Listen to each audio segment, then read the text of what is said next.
Every life has a soundtrack. Join me as we invite guests to share their journey through music, one song at a time. 10 moments, 10 memories.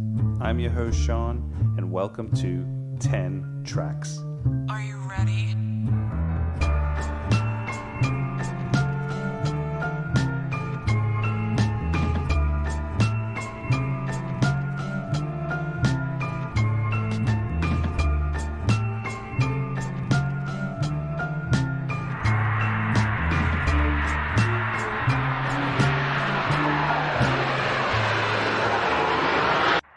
Welcome to 10 Tracks. My guest today is Dr. Chad Scott.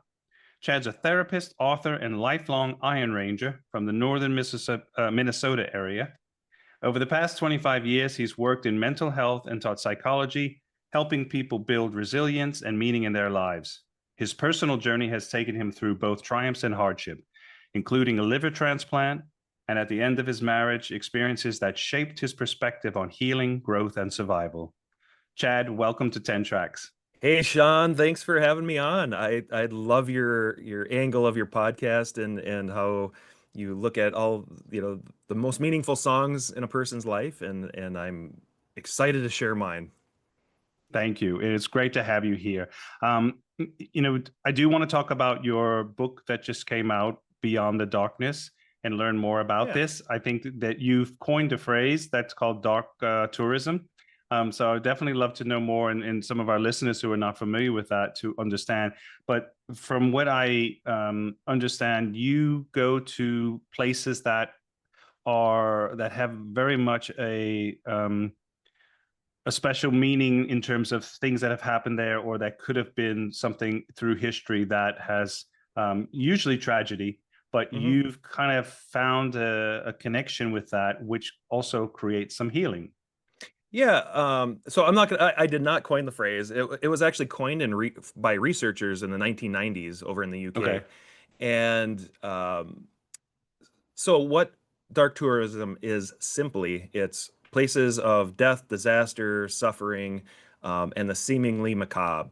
So places where I like to call it reflective dark tourism, at least the brand that I do, where I go into these historically dark places like Auschwitz, the Paris catacombs, the Pierre Lachaise over there. I know you're in France, so Pierre Lachaise in Paris also is, and one of my people that I'm talking about today is Jim Morrison, and he's buried in the Pierre Lachaise He is. I've cemetery. been to. Yeah. I've seen it. Yeah, it's a must see if you're in Paris for sure. If you're especially an American. So it's going to places like that, and I really didn't know about the term until I found out I was a dark tourist when I read it in a National Geographic magazine. They talked about dark tourism, and it was interviewing a guy named Philip Stone, who's a professor and the world's foremost academic in dark tourism. And I went through a pretty dark time in my life with divorce and illness, and then I ended up having a liver transplant a few years ago. And I was out in Hollywood a couple days in a row, and I wasn't doing the Hollywood thing. I was wandering around graveyards, looking at people like Chris Cornell and Burt Reynolds and Marilyn Monroe and Rodney Dangerfield, and it just occurred to me how, well, for one, like I was asking myself, why am I always in these places? And then the second thing was like, I think it's because they're very healing, and I was out there healing from my transplant and reflecting on people's lives, and so all these places. If you walk through the darkness, I think it illuminates your own life once you get through it, and that's kind of my point and what my book is about.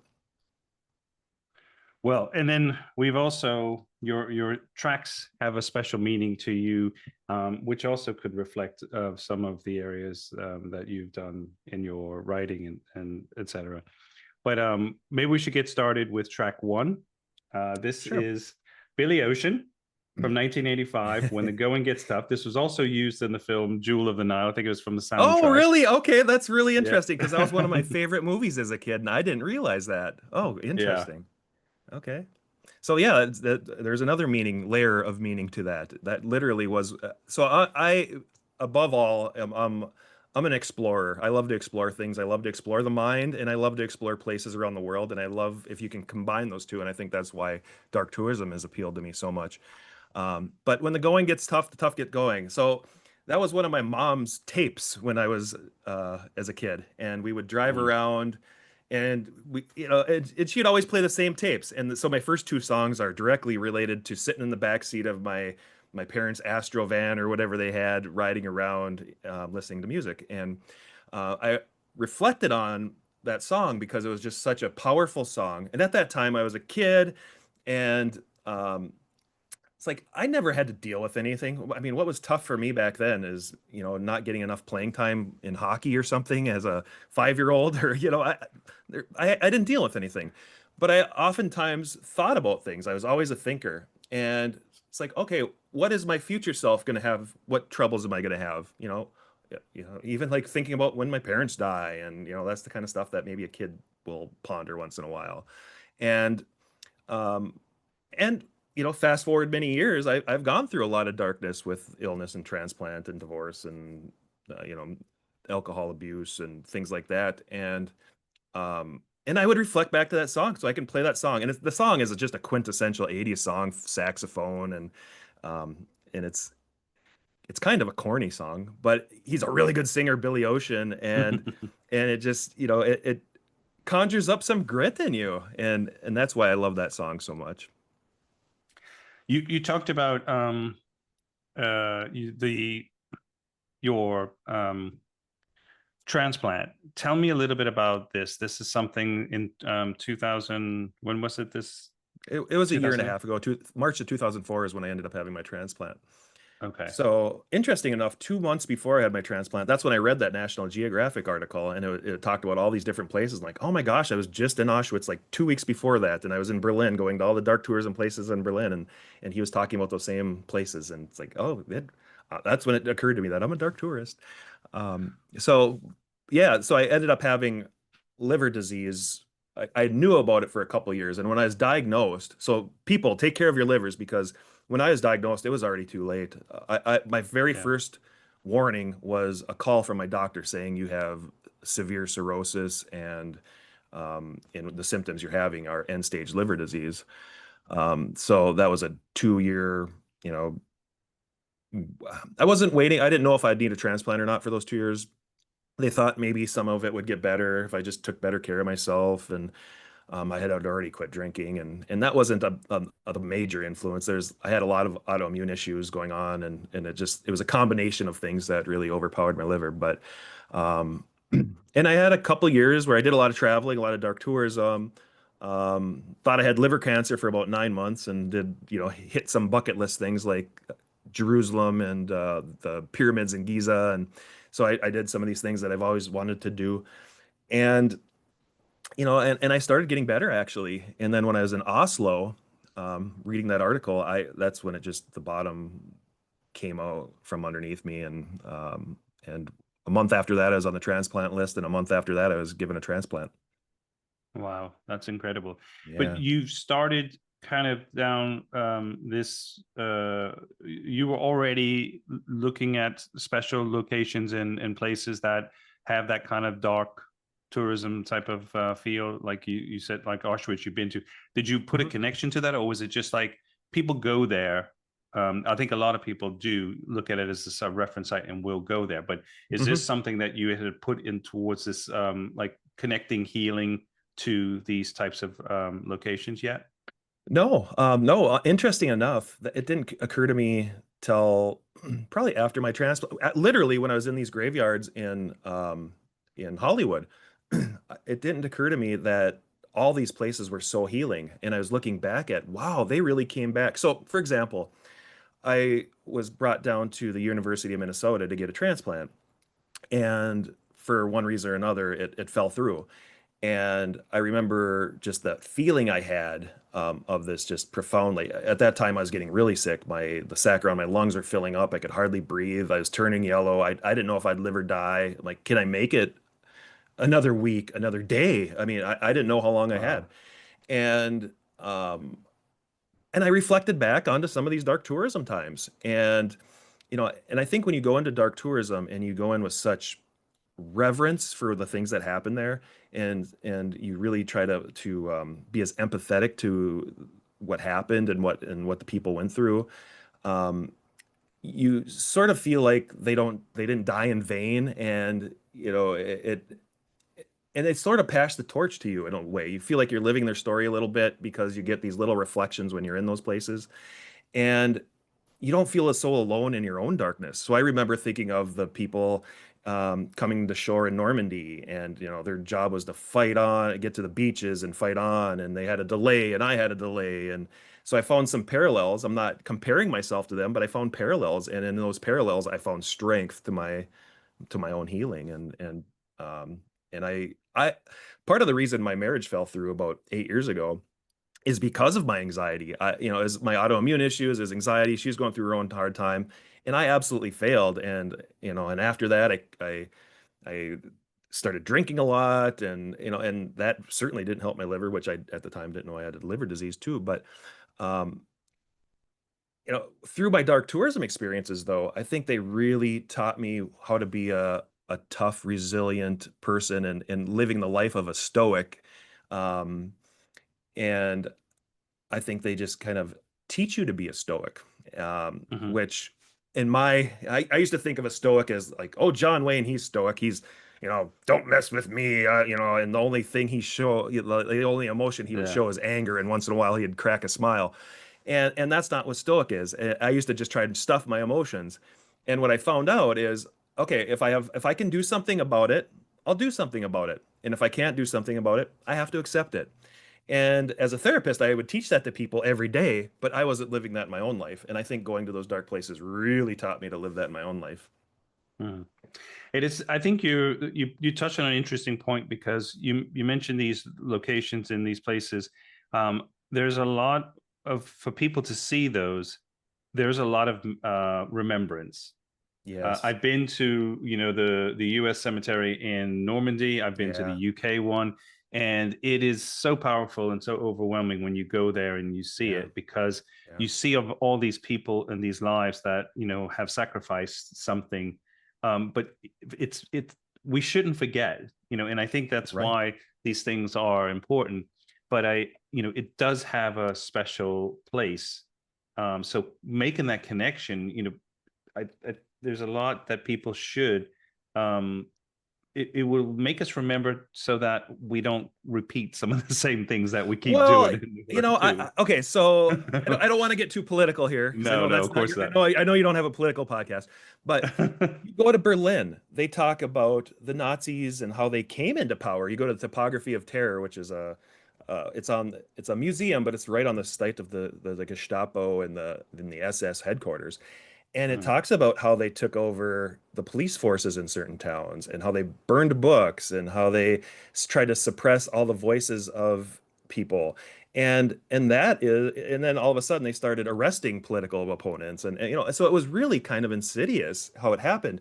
And Germany doesn't erase their history. They're not proud of their history in that regard, but they don't try to erase it in regards to like, this stuff happened and we're never going to let that happen again. Never forget. So dark tourism is the living embodiment of never forget. yeah. We get to track two. This Yeah. is Gladys Knight and the Pips, Midnight Yes. Train to Georgia. Yeah. Yeah. I'll never forget in White Men Can't Jump. Wesley Snipes is talking to Woody Harrelson, and he's saying, it's not, Gladys Knight and the Pimps. It's Gladys Knight and the Pips. Get it right. So, so each of these songs, I was talking to you earlier, is a timestamp in my life. I hear these songs and it brings me right back, because your emotion centers and your memory centers and things, music penetrates those, and music can, sometimes just hits you just. I talk about this in my book too. Music can just hit you just right at that certain time, and sometimes you have to turn it up and like just go back in time, and other times it's like, oh my gosh, this is too much. I can't deal with this right now, and you have to turn that love song down.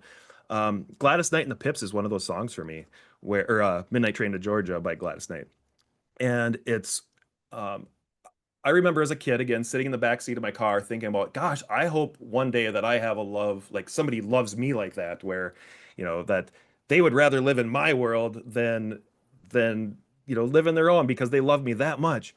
Um, but fast forward in my life, I remember when I was married, I used to tell my wife at the time, it's like I would much rather live in a cardboard box with you, homeless on the streets, than have a mansion and live on my own. Or, you know, and you know, music is that powerful, and Mm. it just brings you right back to that. Um, and then also after the divorce, I had to come back home and live my life back home all, yeah, and so I kind of took that midnight train to Georgia, or in my case, midnight train back to northern Minnesota, and restart my life. And thankfully, I absolutely love my life now, and picked up the pieces, brushed the dirt off, you know, and that kind of leads to my next song, which is "Tears in Heaven." Yep. So That. this is Eric Clapton from. It was used in the film Rush. I don't know if you have seen that film, Mm. but it's also about his son. Yeah, yeah. He wrote it after his 4-year-old son, I think, fell out of a window in New York City. Um, and how I actually picked up on that song is it was sort of a popular song at the time. I remember being in the Wisconsin Dells, which is a city that has a lot of family amusement and water parks and go-karts and things like that in the middle of Wisconsin. And um, they had a recording studio there where it was just people off the street could go in and record a song. So that was the song I chose because I thought like, oh, I could probably sing that song. And I wish I could find that tape because me and my brother, I can't, he sung a Bryan Adams song and I sung Tears in Heaven. And, you know, but that song, it had really stuck with me. And, just at that time, I had never lost anybody. I had all my grandparents, and I mean, life was pretty rosy um, throughout actually most of my life until until it wasn't. And um, and then it brings on new meaning. So even in the divorce, I remember walking the streets in my hometown uh, not long after she said she wanted a divorce, and I remember that song just hitting me so hard, and tearing up as I'm walking down the streets in my city of White Lakes.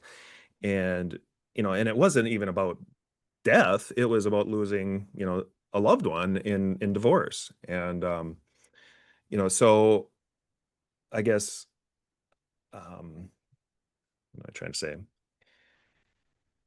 It helps to face the darkness, and again, partially what dark tourism is these songs, even though it hits you and it feels really dark at that exact moment, sometimes that's exactly what you need, because Eric Clapton felt, again, I didn't lose my son, thank God.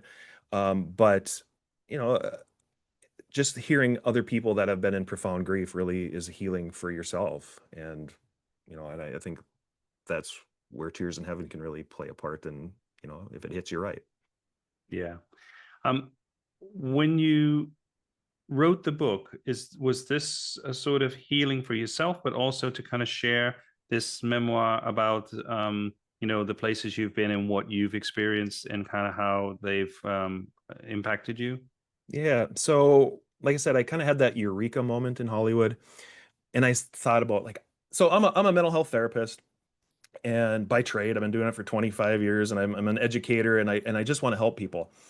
And that was kind of a moment that's like, this is my idea. This is something that I need to tell the world about. There's other people, there's academics that are telling the world about it too, but I felt like I need to tell my story and how it helped me personally. And I purposely didn't look into the academic research of it until I was done writing it, and then I filled in some blanks with the research. But I wanted it to be my story. And the funny part is I've always had, I mean, I've written another book many years ago, but and I've sat down to write several books, and I always thought like, well, I need to write a self-help book about anxiety, or this and and I'd get maybe 20, 30 pages in and just lose interest. This one, it was like I couldn't stop. I just wrote and wrote and wrote. I'd come home, I was obsessed with it. If I had a no show at work, I'd be writing my book. If I had at home, I'd be writing until 1, 2 in the morning every single night. I couldn't stop. So Was once, there any location that was extremely powerful for you, like that you really felt the connection to, or at least this was? I don't want to say it's kind of. maybe weird to say favorite, but Yeah. it's like something that Hmm. really was just impactful. Yeah, I get asked about what's your favorite spot a lot, and I said, it, favorite would be so dark tourism is on a spectrum. So on one side are fun types of places like the London Dungeon and the Berlin Dungeon and haunted houses and haunted tours and gangster tours and and those are kind of fun. There's some darkness into them.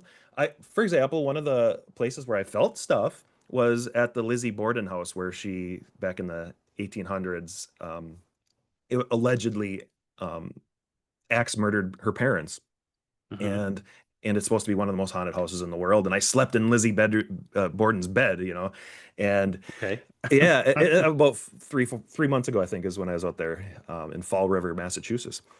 And okay, so that's definitely some place that I felt things. Um, well, I don't know, but going to places that are the most meaningful are usually places that, had some recent happening, you have some connection to, where especially sites of genocide like Auschwitz, the killing fields of Cambodia. I haven't been there, but I've been to Auschwitz. Hmm. And so, but anyway, the darker the place, and again, is probably has the most meaning.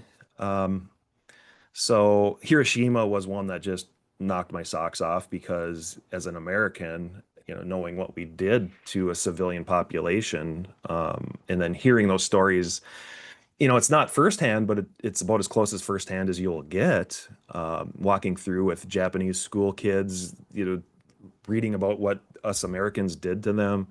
I mean, it Mm. is heartbreaking, and you feel guilty whether it was justified or not. And I don't think it was justified, but um, yeah, those places. And I was talking to you, you're from New Orleans, and I went to a place down there called the Whitney Plantation, and I never would have went to a plantation, but I saw a brochure and it said, "Well, come to our plantation because we tell about plantations from the slavery point of view." I'm like, okay, I could get on board with that.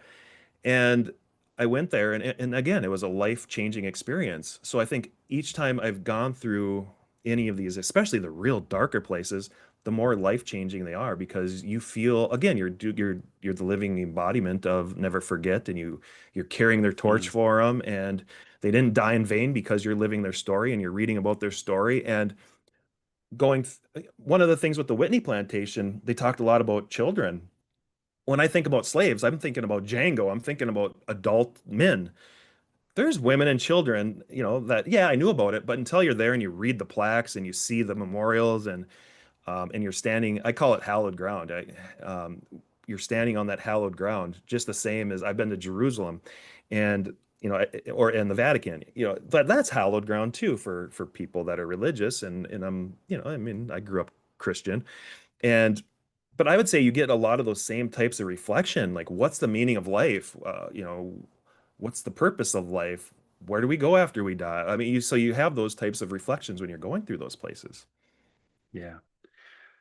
We get to track 4, and this is AC/DC. It's a little Yeah. heavier now. Back in Yeah, Black. so I am getting into my junior high years here. Okay. So Back in Black, I think my first favorite song in Back in Black was "You Shook Me All Night Long." I felt rebellious. I remember me and my cousins going into the camper, listening to this. Hey, you guys got there? They're playing Steve Miller Band and those types of kind of bubblegum rock songs. And then you get Back in Black and AC/DC. That whole disc is my favorite disc. Um, but Back in Black in particular has meaning because, it's a song about Bon Scott. He died of his official cause of death was death by misadventure, if I remember right. But he died of alcohol poisoning. Um, and it's a so this is one that has dual meaning because at this time I'm like, this is a kick-ass song, Hell's Bells and Back in Black and Giving the Dog a Bone and all those songs are just like, but now knowing the how Bon Scott and how Brian Johnson did a great job. I mean, how somebody took his legacy and just was Homage it was to oh Bon Scott. man, Yeah. yeah, it's unbelievable replacement. I mean, it couldn't have been better. And I guess I am a person who is really into the reckoning phase of life, where I didn't realize what reckoning really was until I had to do my own reckoning, until I was an absolute failure after my divorce, and I learned what reckoning really is. And I learned that, reckoning is hard.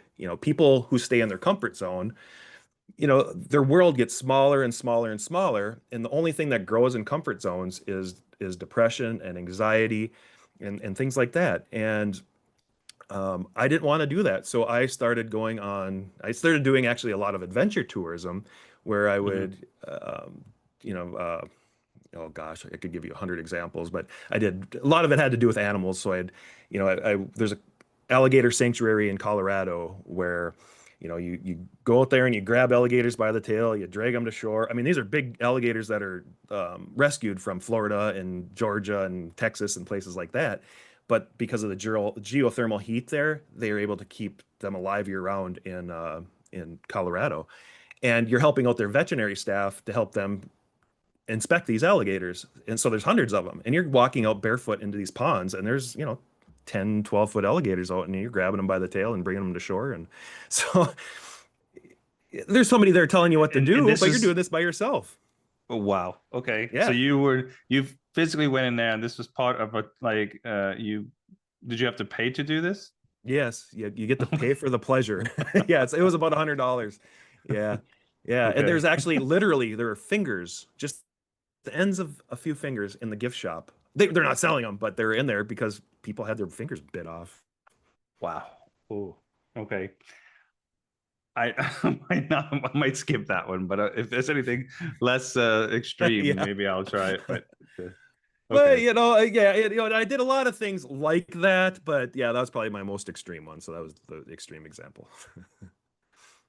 When you work with, you have clients or patients that you kind of do some therapy with, or how do they relate or react to kind of bringing in the sort of doc therapy, so to speak? So, I mean, I'm not, I work with all ages, so I'm not necessarily talking to kids about it. So, Right. but for the adults, um, yeah, I talk about it in how it affected my life, um, and I use it sort of as an example of that reckoning. So I talk about reckoning. So I talk about how comfort zones a lot, and almost always, because I see a lot of people with PTSD, anxiety, and depression. Those are probably the three most things, and life transitions like divorces and things.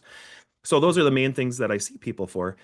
And So, track 5, this is the doors, break on through. yeah, so this is a this is kind of an interesting one. This is what I kind of got into my rebellious phase a little bit.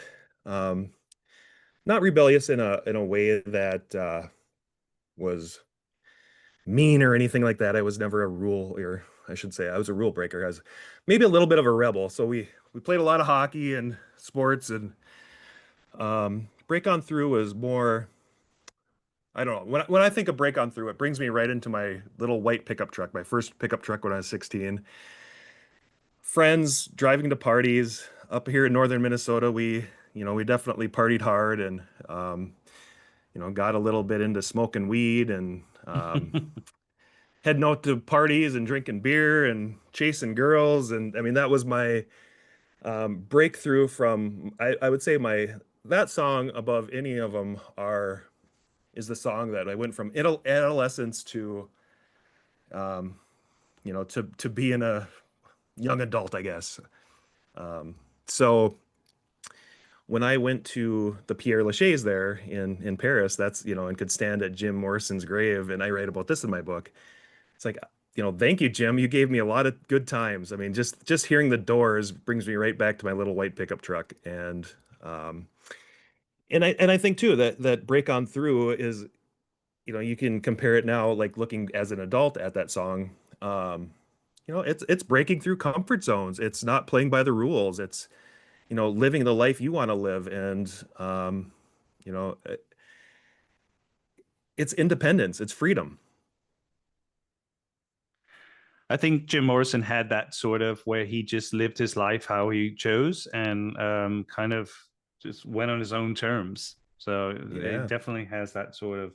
And then there's a lot of incredible songs by the Doors over the, and I was a big fan of Yeah. the Doors, and his poetry, some of it's quite profound as Yeah, well. I don't think I've read any of his poetry, but those songs for sure, they're beautiful songs.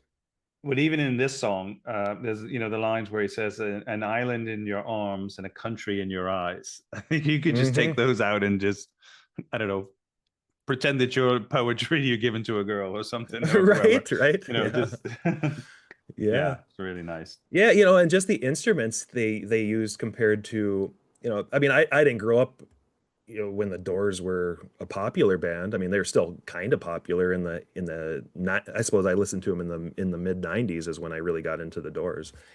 And um so the instruments though, it brought you back to probably what, I don't know when they were popular in the early 70s maybe. And yeah, just the organ music and gosh, what else? Yeah, I like Light My Fire. I think is that the organ solo that just is just Yeah, lasts so long, but it's so good.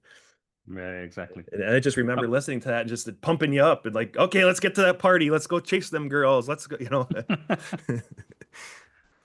the you mentioned you're a lifelong Iron Ranger, and Yeah. obviously, is this something very specific to Minnesota, or can you tell us more about what that is? Because I'm not too familiar with Iron. Oh, okay.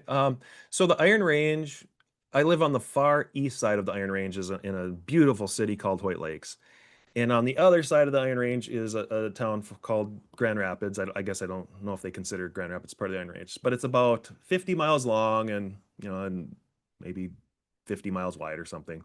But it's where a lot of the iron mining happened in the early 1900s, and over time it turned into taconite mining, which supports a lot of the steel in the United States. Mhm. So a lot of the cars and bridges and buildings and things are made out of steel that comes right from where I live on the Iron Range, and it's just about an hour north of Duluth.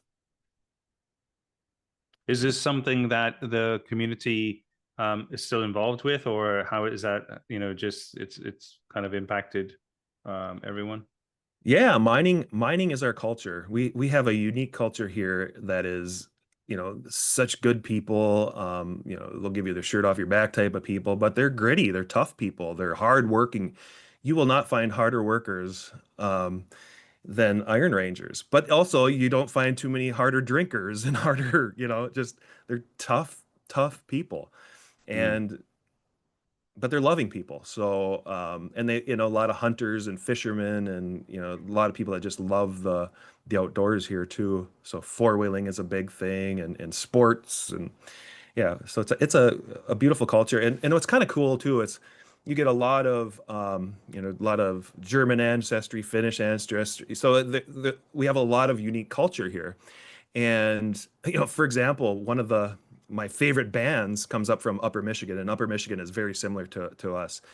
Um, but they're called Kanga Samaya, where they're a Finnish reggae band, and they sing about going in the saunas, and it's just it's I one year I had that tape in my car, just CD in my car, and I think that's all I listened to for a year straight is that one CD. Is just such a awesome CD. From I lived in Illinois in Chicago for Oh. many years, and so I remember the Nordic kind of ancestry has gone from, I think they went from Michigan, and I think there was quite a lot of Dutch settlements in Michigan as well. But then the Nordics, especially like Swedes and Danes, they kind of pushed further west towards Minnesota. Mm-hmm. So it kind of obviously through Wisconsin and then Minnesota as well. So you have a lot Yeah. of history there from the Nordic countries. And I think it's also Yeah. because of the farming was very similar to the Nordic countries here. And also like the temperature, colder weather compared to Mediterranean or the Yeah. southern parts Yeah. where so they kind of stuck with what they knew and what Yeah, and they that's what I've heard is a lot of people that and I was in Norway not too long ago, and they are very similar, and I've heard, we don't have the beautiful fjords like they do, but yeah. actually the North Shore of Lake Superior is they have tiny fjords, I guess maybe you'd call them. But yeah, in the early 1900s, I read a book recently, and there were 12 different languages spoke in this one mine back here. And so, and that on all those different cultures came together and made their own, I guess, kind of multi super culture here. And it's just a real unique place. And I'd encourage anybody to come visit it because it is a cool place. Well, you're gonna have to send me the Finnish reggae band Yeah, or yeah. the from Michigan, because I do a lot of work in Finland right now, and so I have a lot of business partners Ah, from Finland. So okay. um, Yeah, a song about sauna. I mean, obviously sauna is everywhere in Finland, and I've been there, yeah. many times. But a Uh-huh. reggae song about that, because most of the big music you hear, like that Finland, the country is famous for, is like death metal and heavy kind Oh, of yeah. Yep. when they're in Eurovision, they usually will put something like that. Never gets picked, but they give it. It's quite strong. But Yeah. I've never heard of like a reggae song by them, so that's pretty Yeah, yeah. thing to check out. Yeah, we got a guy here too. He's a young guy, and I thought he would make it, like Saturday, like because he's such a comedy type guy.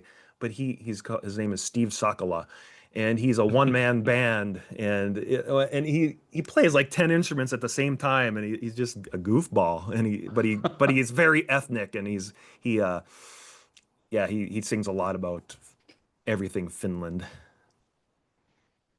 We get to track 6, and this is Lynyrd Skynyrd, "Free Bird." Yeah, I would say this is a little bit of a continuation on my break on through. So I think break on through was a little more of a, you know, wow, this is what the, party life looks like, and this is what adult life kind of looks like.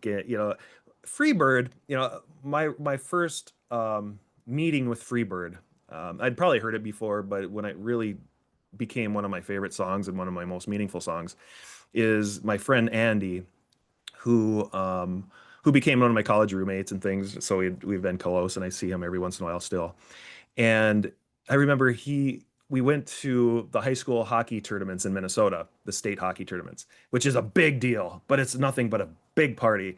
And I remember Andy was in the grade ahead of me, and his group said, "Well, you can only come and stay with us if you pitch in for uh, they bought an exotic dancer. We were kids, and they bought an exotic dancer to come to our hotel room, and I remember Andy in there. He's so drunk, and he had Freebird on repeat, and he just kept singing Freebird for probably 5 hours straight. And from right then on, it's like that song has been seared into my brain, brings me right back to that hockey tournament. It's my favorite karaoke song, that and Tears in Heaven, but probably more so Freebird. And everybody hates when I sing it because it's about a 5, 6, 7, 8 minute song. But Mhm. it's to me it represents freedom and adventure and travel and just I'm a pilot, and it reminds me of flying, and it's just independence. Um and once you break free sort of from the chains holding you down, even I could tie this to my marriage, like once I broke free from the hurt, I was free and I could live Yeah. my life. And um once I got my liver, I became a free bird. I was held down because of my illness. I was so sick and didn't realize how sick I was for many years. And then as soon as I woke up from that surgery and opened my eyes, I mean, it was a Freebird moment. It was I can do, I couldn't believe, like, I knew my life was changed. It was almost one of those moments walking through certain dark tourism. I like walking through the gas chamber at Auschwitz. I mean, I knew I would walk out the other side a changed person because that was such a profound moment in my life. Right. And when I woke up, when my eyes woke up and I look down and I see this scar, I'm like, oh my God, I really did have that transplant. I have a new liver. And it just, everything started turning on. And I look in the mirror and it's like, oh my God, my eyes are white. My skin looks different. And, I'm back to my old self. And not only was I back to my old self, I was back to the person I felt like I was in my 20s. I had so much energy, and I it's just like the only thing I feel like is not 20 years old anymore is my knees. My knees still hurt, but I can't believe how life-changing that transplant was. So Freebird, if I leave here tomorrow, will you still remember me? And, I mean, just the lyrics in that song to me just spoke to me at the right times. And again, it became a timestamp on, my high school years and sort of floating into my college years and floating into my, I wasn't always a party animal, but I, I really turned into, an adult once I, kind of broke those chains that, bound me to my childhood. And um, yeah, and I've had a lot of Freebird moments. Do you feel a big change in yourself from travel? Because I think, getting, especially outside of the state and going to different other states or going internationally, just exploring, not just, in the dock tourism side of things, Hmm. but just when you're traveling. You said you did more adventure traveling, but Hmm. also just to go visit you like the fjords or something. These are still like, it just takes you from the person, which is your comfort zone, and you go Yeah, into these new places. yeah.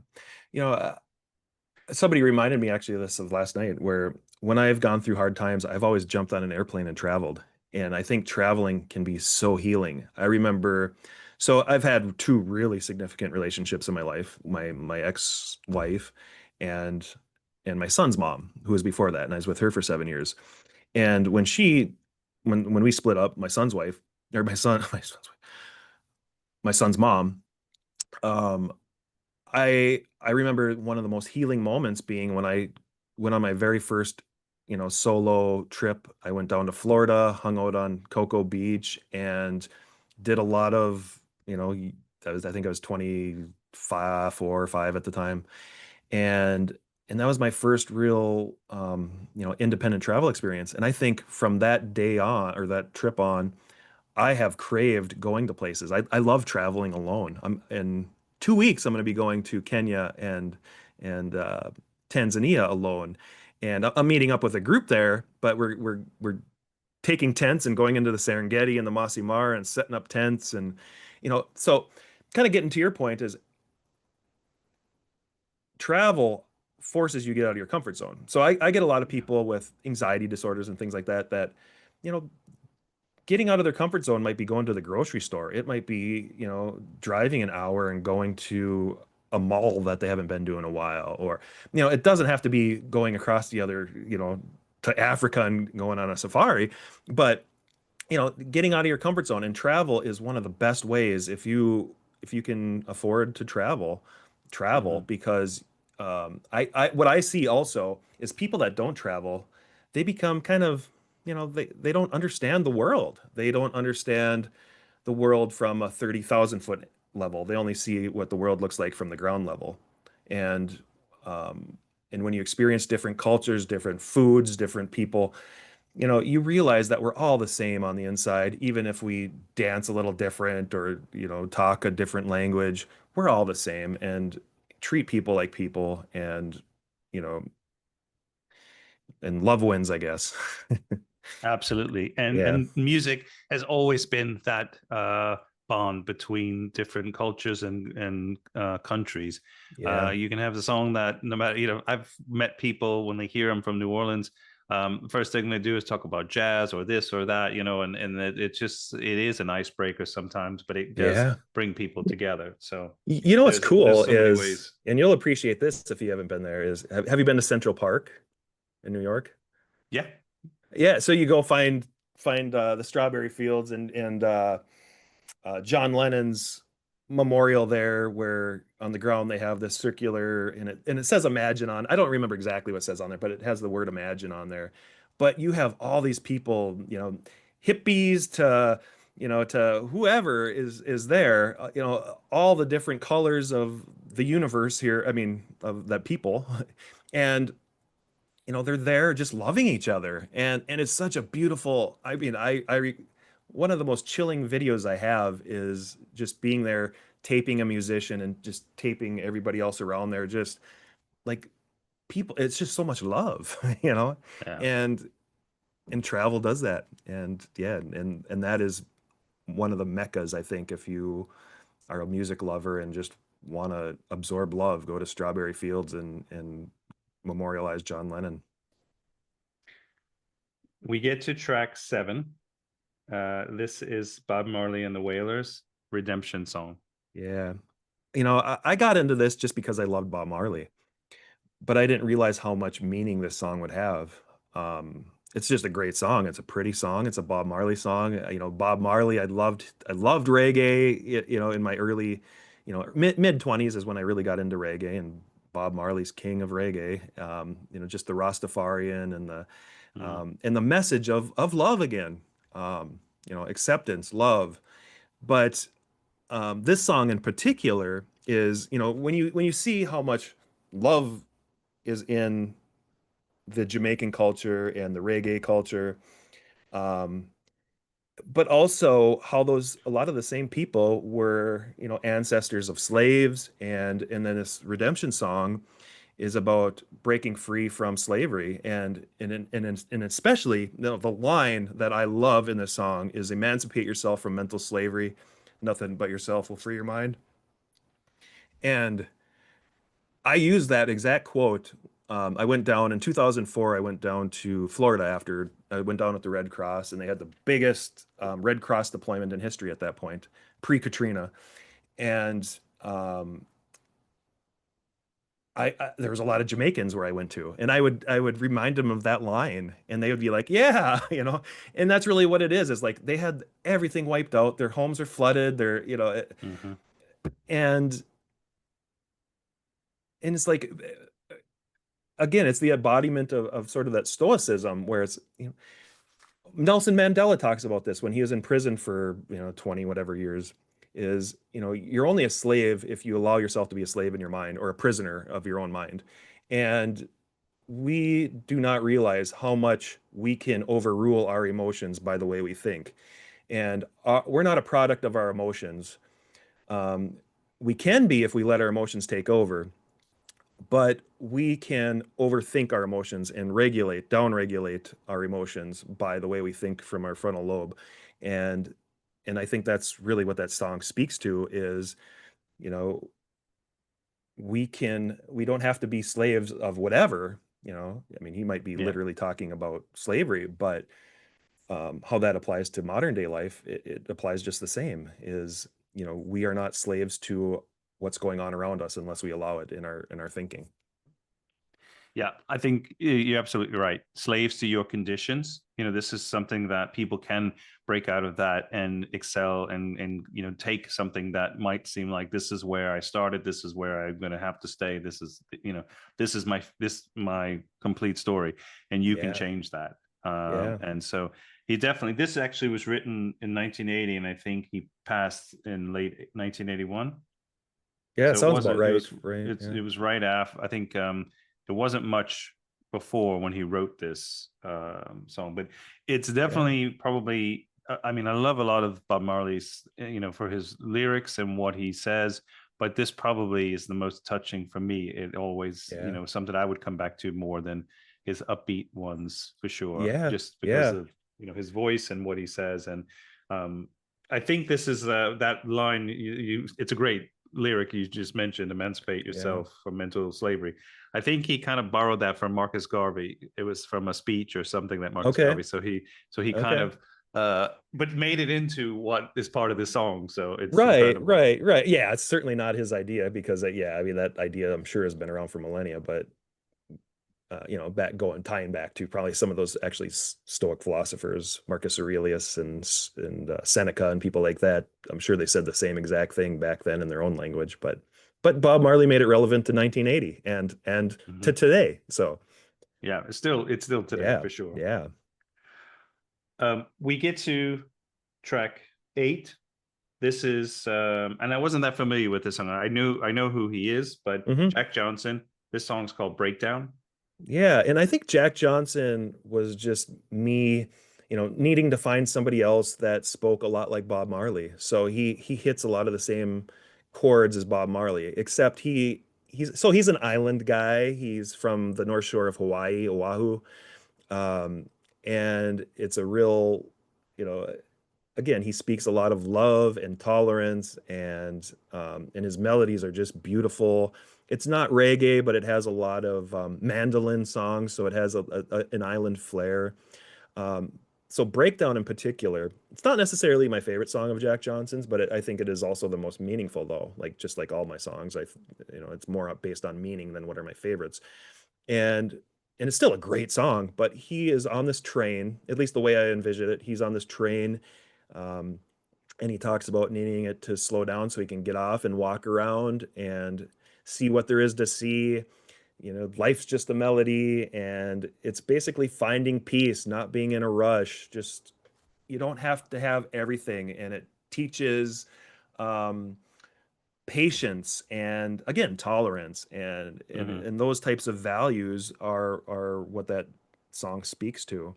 And I talk to people all day long about those types of things in therapy. It's like, okay, you don't need this right this second, and you can wait and just kind of see how it plays out, and don't just jump to conclusions. And um, s- so sometimes we don't want to just. It might be our natural inclination to just go out and see everything and fit everything in and just you know experience as much as you can in a short amount of time as you can. And Jack Johnson speaks to, you know what, just enjoy the show. You don't have to see it all. Just take your time and smell the roses and see the sights. And I think that really speaks to that part of me, is because I have a tendency to want to just fit everything in and go 100% and just go go go go go until I can't go anymore. And it's a reminder to slow down and just enjoy the show. Yeah, and that's kind of what I took from listening to it. I actually really liked it, so thank you for sharing, like Yeah. turning me on to this. It also, it definitely resonates with European culture in certain countries here. I mean, the Finns in particular, because I work with them, but in Hmm. France where I live, the month don't expect to do work or have too much in if you're doing over July and August, because those months are sacred for holiday. And Ah. people go, they take that time, vacation, whatever you want to call it, and they're out. If you're supposed to be getting paid for an invoice or something, the finance team's Hmm. out. So you're not going to get paid until they get back on. If it's the Finns are July, the French kind of take August, the whole month, and then school starts up again in September. So a lot of Okay. families and stuff with young kids or in school.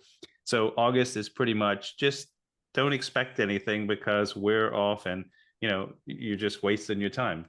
Relax, chill. Yeah. Yeah.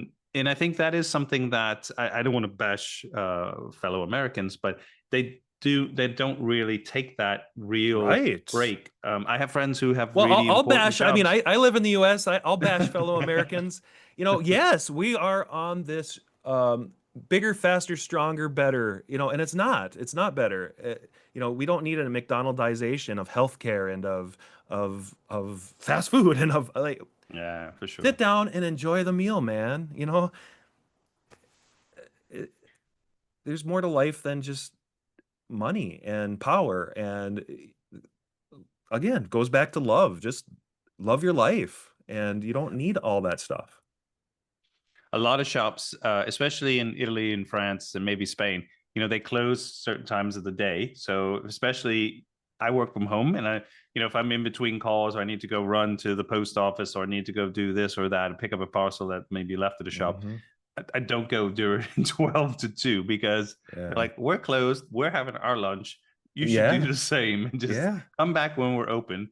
And it's culturally, that's the way it is. I mean, in Paris, it might be a little bit more, London in the UK tends to be more like the US, but Hmm. a lot of countries, it's like, no, this is our lunchtime, and we're not gonna just change that. And I think that Well, that's important. and if you look at the research, you have type A personalities and type B personalities. Type A are get out there, do it, climb that mountain because it's there. And a type B is more, chilled, don't stress. You might not become that millionaire, but we don't need to be a millionaire. I just want to lay in the grass and enjoy life. And those types of people live a lot longer than the type A. So the type A, it's about how fast and how far you can climb the pole. And the type B is like, okay, the pole is there. I'm just going to hang out here with the pole and chill, and those Yeah. people live longer and they have a happier life. So I'll tell you a story. In France, they have this thing where you can, if you're looking for properties to buy, and so when we first were moving here, we're like looking for a place, and looking real estate, and they have this thing called life annuity, Hmm. and it's basically where you can buy a property from a couple or somebody who's elderly. They might be, from I think they have certain age restriction. So maybe it's Okay. 70 upwards, and they'll sell you their house, but they get to live in it and stay in it, and you pay them a smaller amount. And then you kind of get it until they die. Okay. So it's a strange kind of concept. If you're very young and you want to invest in a property, I think it's great because you're not expecting or wanting to move there, but you can do it, especially in the South where there's people want a home which more like for vacation or something. Yeah. So when I was talking about, it's like so they could be 80 years old and then you just until they carry on, they live in it until whatever. Wow. But Interesting. I mean, obviously, people down here have very Mediterranean diets, and they are very Yeah. So they live fairly till they're 100. healthy. Yeah. So it's not Yeah. really going to pay off in a way if you want to like look at this as okay, they're 80 because they could go to 100 for Yeah. sure.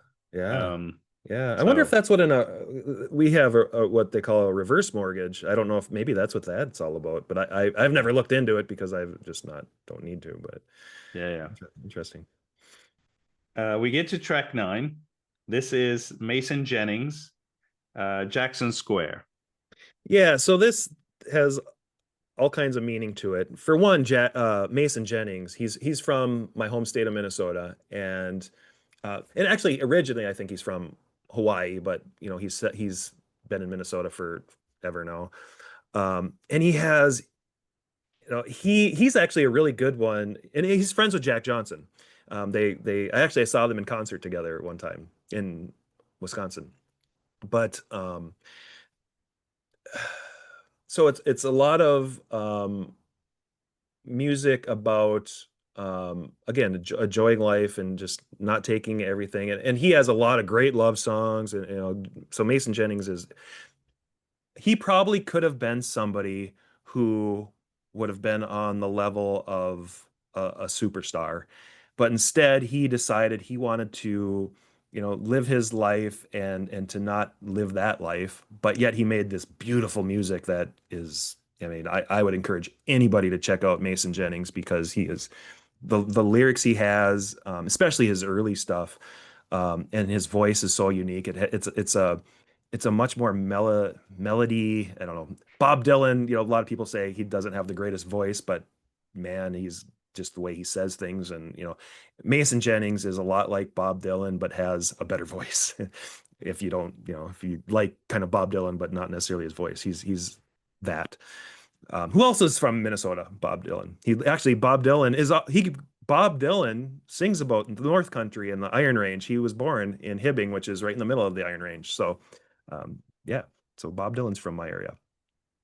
But Mason Jennings, Jackson Square. Jackson Square is in New Orleans. It's inside of the French Quarter, I believe, and you would know that better than me exactly where Jackson Square is. I think it's where that church is, and St. Louis Cathedral right there. yeah, St. Louis Cathedral, and yeah, you get the beignets right there on the other side of it, and uh, I'm sure they make really good beignets there in France too. But They make better ones in New Orleans. I think it's do they more of really? yeah. Oh man. Um, So anyway, it reminds me of the French Quarter. So it just brings me back to the French Quarter, and there's a lot of street performers on the French Quarter that are better than, the best acts in here in Minnesota to some degree. And but it's about a woman that he meets, where, gosh, how does it go? Um, anyway, she's playing her violin on the street in her bare feet, um, and they form a relationship. And she starts hearing voices. And as a mental health therapist, I'm hearing those voices hearing that song as she's hearing literal voices of possibly schizophrenia. You had an interesting take when we were talking about this earlier. It's like maybe it had to do with ghosts. I took that as mental illness. I don't know. But Mason Jennings, knowing him a little bit more, he's wrote about being in a Pittsburgh mental institution, and so I'm guessing he's might have had some struggles with mental health. I'm not sure, but he writes about it quite a bit. Mhm. So that was my thought, and uh, it brings me back to New Orleans, and it also touches on that mental health aspect. And then he's at the end of the song, he's like, "And I'm never going back to Jackson Square," and it's just it's a beautiful story. And if it can, if you've been to Jackson Square and New Orleans, it really puts you back into that, seeing those beautiful Spanish, architecture, um and just his story, and yeah, it's a beautiful song, and it really showcases his music. Again, probably not necessarily my favorite song of his, but most definitely the most meaningful. I definitely get the Bob Dylan connection with him. Not maybe not so much in his voice, but I feel like his storytelling has a Yeah. similar vibe to the way Dylan does his storytelling. So I kind of got that connection. And then the song being about New Orleans, I was very intrigued just to hear what he's saying about it and everything. Met down Decatur Street, as a kid growing up Yeah. in late teens, 20s, would hang down there, and a lot of places to go out and stuff. Um, the French Quarter is notorious for being haunted, so there's a lot of stuff there. They feel like, LaLaurie mansion. Yeah, yeah. I yeah. talk about the LaLaurie mansion. Yeah. And as well, I remember not in the French Quarter or Uptown area, but further towards the Bayou area, there was a Hmm. cemetery. And I remember being with some friends, and at night, and it was maybe 6 or 8 of us, and we were just like playing chase in there. Hmm. I guess you could get in back then. It was much a different time. Sure. This is probably early 80s or so, mid 80s. And so we would run around with girls and boys playing chase in the Hmm. cemetery. Yeah. Thinking Yeah. about that now, I'd be like, okay, that's like great for a horror movie. That's just, Yeah. it's setting Yeah. the stage or something. But these were all where the tombs, the mausoleums were above ground. So you'd run around with all of Hmm. these, and so you could hide. It's not like, it's just crosses or whatever, like Right. everywhere, and certain things. Um, but the song definitely has that, could be that it might have been a haunted, and that's kind of triggering, whereas um I wouldn't be surprised if there's some, I think the mental illness that you bring up, that's a great analogy too. And I think, Yeah. didn't look at it directly there, because I think New Orleans is, because they're so Well, famous for this sort well, of and yeah, I think it has that dual vibe, because you're exactly right. You walk through. I mean, the vibe you get walking around the French Quarter, or even the Garden District, and Mhm. and things around New Orleans. I mean, it's just you there's a different vibe to it. I could only explain it to something similar to when I stayed at haunted houses and going through places like that. You go into St. Louis, I think it's St. Louis One, the cemetery there where Marie Laveau is, and then they have the Yeah. Easy Rider Mausoleum, and yeah, those places are just, yeah, that. And then you hear the music from far away, the saxophones, and it's just the vibe of it is, if any of your listeners have never been to New Orleans, I mean, to me, that's between that and New York are my two favorite American places to go by far. We get to your last track. This Yeah. is track 10. And this is a very interesting take. I've never heard this version, but obviously I know the Hmm. original. The artist who's covered it is Glenn Phillips. I'm not Yeah. too familiar with him, but I Yep. actually loved his version of this song. This is I Want a New Drug. Yeah. So I Want a New Drug by Huey Lewis and the News reminds me, it wasn't in Back to the Future, but it reminds me of Back to the Future, just the Huey Lewis thing. So for one, it reminds me of that. It gives me a timestamp if I hear that version. But then you're never going to hear the Glenn Phillips version unless you go out looking for it. And the and it I'll tell you how I came about the Glenn Phillips version. So it was on my honeymoon, and we were at the Royal Lahaina in Maui, and this guy named Glenn Phillips happened to be there on Father's Day doing it was a Father's Day. It was just before sunset. Watching him play right at sunset, seeing the sun, beyond him. I mean, just it was one of the most beautiful sights watching this guy playing acoustic. Mm.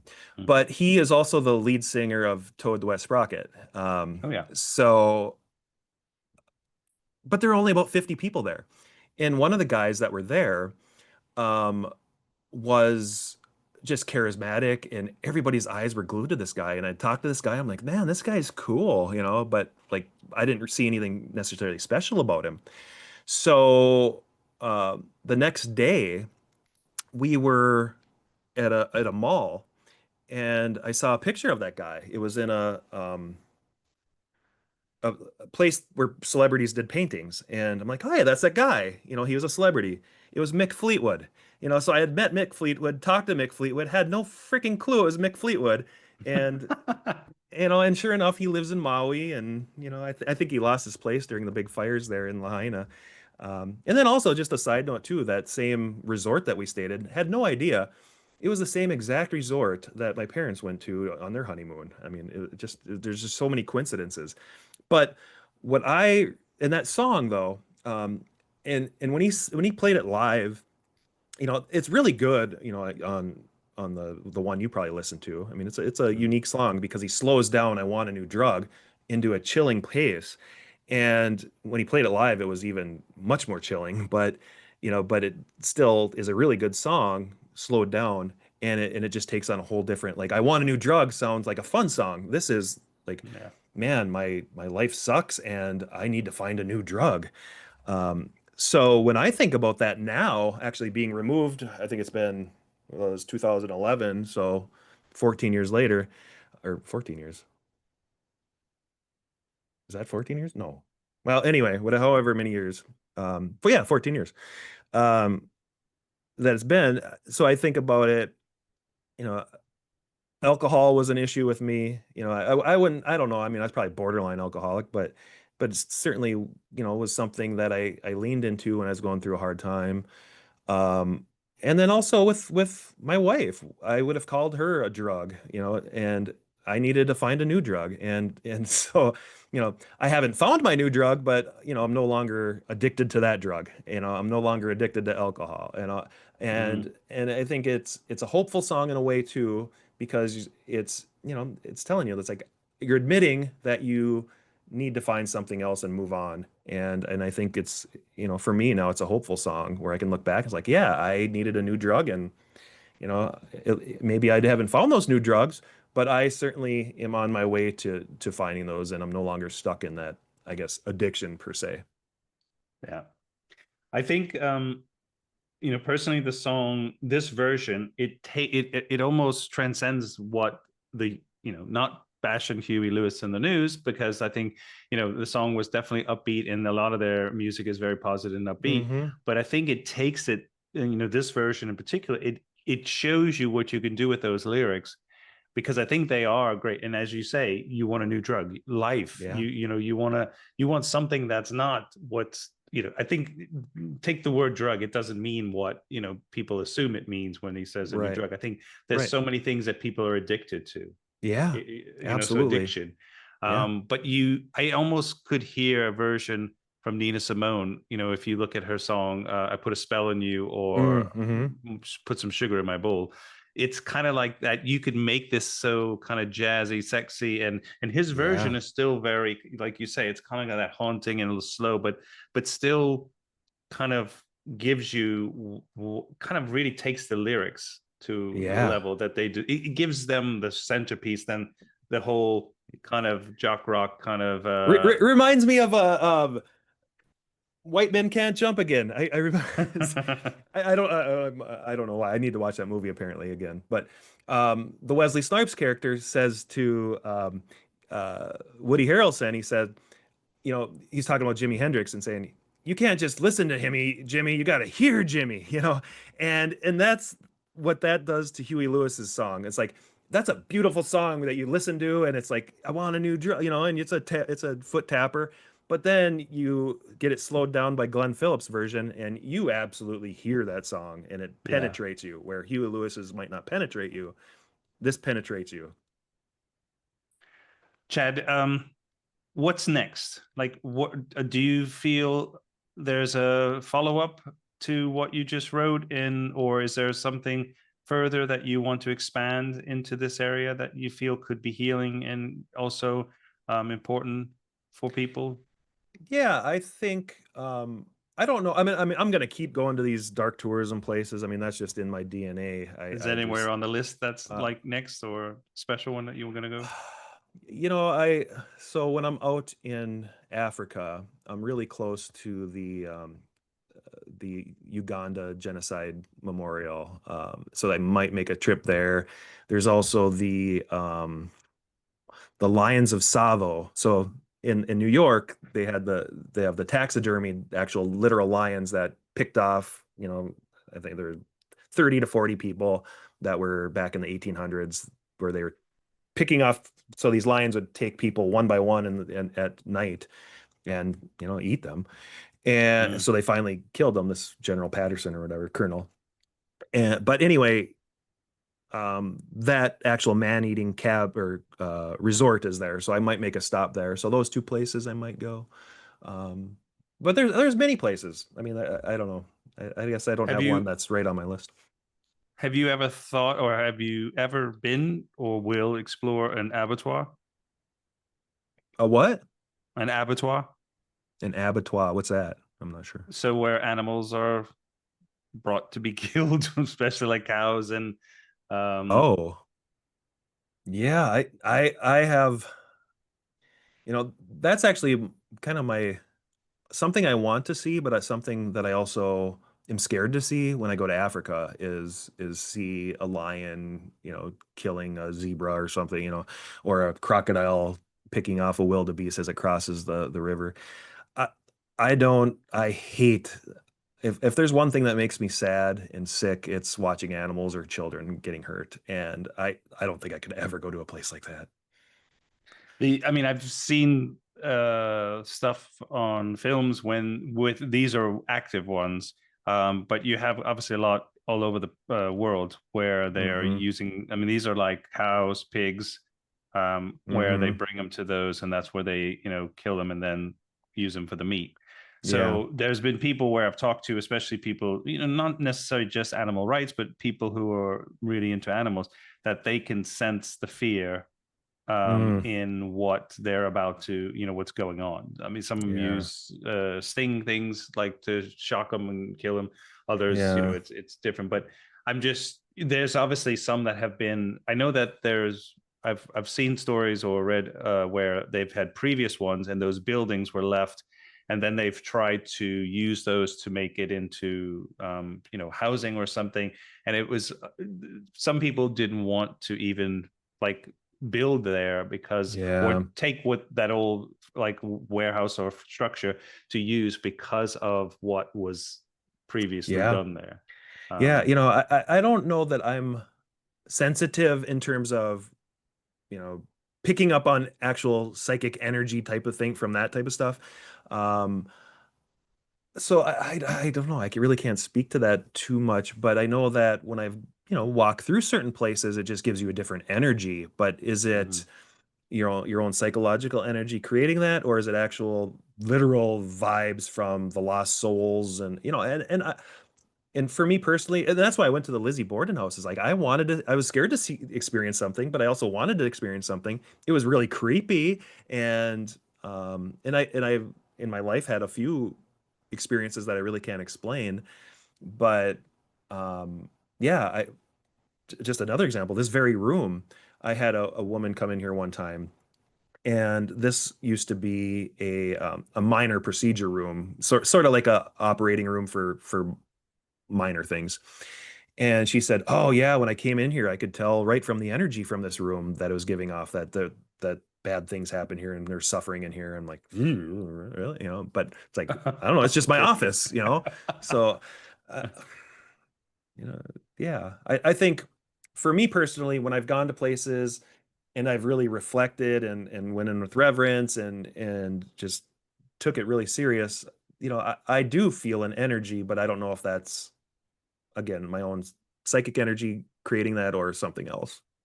Yeah. Well, there's a lot of people who believe, we're all energy. So clearly, Yeah. Oh whether yeah. your past, your soul is still energy somewhere Yeah. going on. I'm not.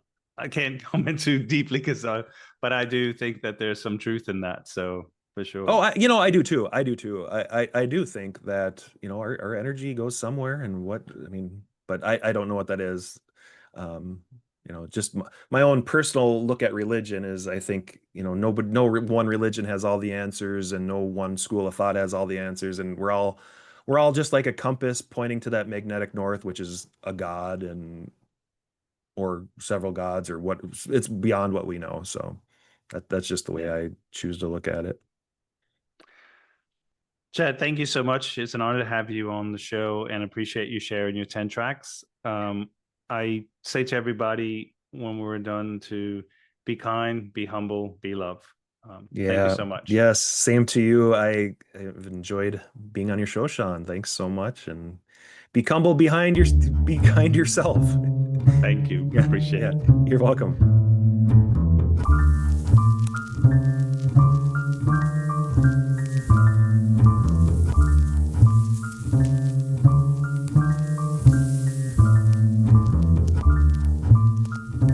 Pretty vacant times.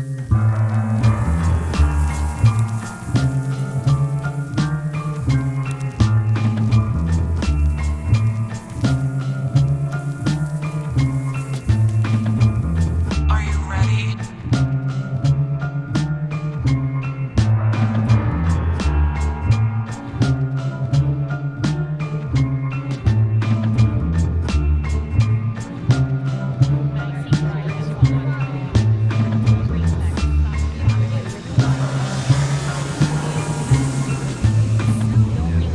It suffers for his sports jacket.